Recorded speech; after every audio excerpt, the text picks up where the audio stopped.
हैदराबाद में सिंधु दरिया में केनाल कढण खिलाफ फनकारन तरफा कलाम गाए एहतजाज कयो पियो वञे। फनकारन तरफा कलाम गाए गुल सेंटर का हैदराबाद प्रेस क्लब ताईं रैली कढी वई। फनकारन जो चवण हो त सिंधु दरिया में केनाल कढण वारी रिथा फौरी तौर रद्द कई वञे। अवां खे अहम ख़बर खां आगाह कंदा हलूं त हैदराबाद में सिंधु दरिया में केनाल कढण खिलाफ फनकारन तरफा कलाम गाए एहतजाज कयो पियो वञे।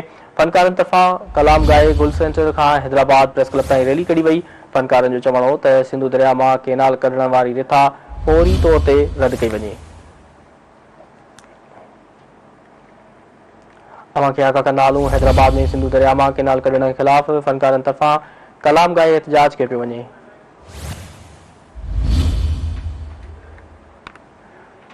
फनकारन तरफा कलाम गाए गुल सेंटर का हैदराबाद प्रेस क्लब ताईं रैली कढी वई।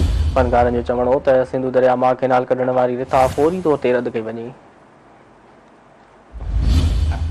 अवां खे आगाह कंदा हलूं हैदराबाद में सिंधु दरिया में केनाल कढण खिलाफ फनकारन तरफा कलाम गाए एहतजाज कयो पियो वञे। फनकारन तरफा कलाम गाए गुल सेंटर का हैदराबाद प्रेस क्लब ताईं रैली कढी वई। फनकारन जो चवण हो त सिंधु दरिया में केनाल कढण वारी रिथा फौरी तौर ते रद्द कई वञे।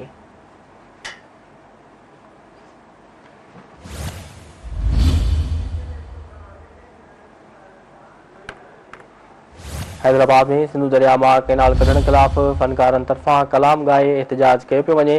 फनकारन तरफा कलाम गाए गुल सेंटर का हैदराबाद प्रेस क्लब ताईं रैली कढी वई। फनकारन जो चवण हो त सिंधु दरिया में केनाल कढण वारी रिथा फौरी तौर रद्द कई वञे।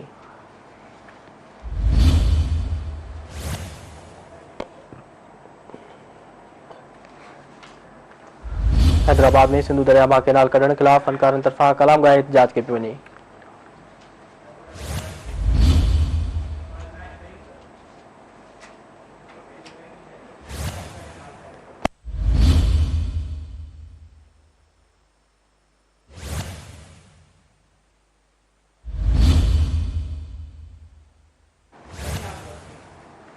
वधिक तफ़सील मालूम कंदासीं। टेलीफोन ते मौजूद है हैदराबाद का फ़हीम बाबा। जी फ़हीम, हैदराबाद में जो है फनकार जेके आहिनि उहे कलाम गाए एहतजाज करे हिन बाबति आगाह कजो।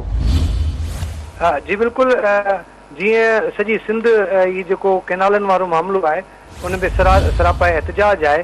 उते हैदराबाद जा जेके फनकार आहिनि उहे बि एहतजाज करे रहिया आहिनि। अॼु हैदराबाद जे फनकारनि हैदराबाद प्रेस क्लब साम्हूं गाए वॼाए एहतजाज कयो आहे, गीत गाए ऐं क़ौमी गीतनि गाए जेको आहे एहतजाज कयो आहे। ऐं उन्हनि जो बि इहो ई मुतालबो आहे त सिंधु दरिया तां जेके 6 केनाल कढिया पिया वञनि इहो रिथा इहो मनसूबो जेको आहे फौरी तौर ते ख़तमु कयो वञे, इन खे रद्द कयो वञे।